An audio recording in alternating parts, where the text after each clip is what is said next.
গাছে আগুন পানি দিলে নিবে না জ্বালা জোড়ায় না জ্বালা জোড়ায় না রে। আল্লাহু আকবার কর না। গেল 3 নম্বর। আমি বলছিলাম 42 দান।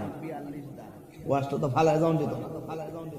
কিছু কিছু মুরব্বি দেখবেন ধান টান করে খেতে যায় পড়ে থেকে, যেমন আপনার বাবা আপনার আর আপনি অ্যাপাচি হাং মোটরসাইকেল R15 নিয়ে ঘুরতেছে, 3 বেলা খাবার খাইতেছেন, আপনার বাবা যায় এই খেতে খেত বাঁচতেছে।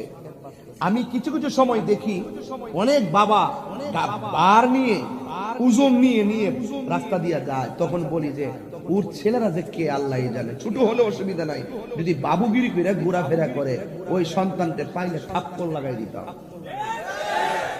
ওই বাবার কষ্ট দেখলে কেন জানো? বাবা বড় একটা বট গাছের ছায়ার মতো, এই ছায়া যার উপরে থাকে না সে জানে কেমন জিনিস। কথা বলেন ঠিক কিনা বলেন? কিছু কিছু মুরব্বি দেখবেন ধান কাটে, হঠাৎ করে আজান দিয়া দেয়।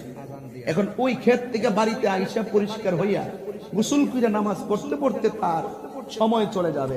কোমর থেকে গামছাটা খুললা ক্ষেতের আইলের মধ্যে এইভাবে গামছাটা ফেলে দিয়েই নামাজের জন্য এত পাগল, ক্ষেতের ডুবার পানি দিয়ে সে উযু করে, উযু কইরাই ক্ষেতের আইলের মধ্যে নামাজে দাঁড়ায় যায়। রাসূল বলেন এই ইবাদতের জন্য যার মন সব সময় কাঁদে তার জন্য আল্লাহ পাক আরশে আজিমের ছায়ার ব্যবস্থা রেখে দেন।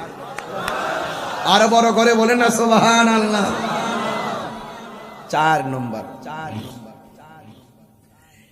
নম্বর হলো আমার নবী বলেন দানশীল।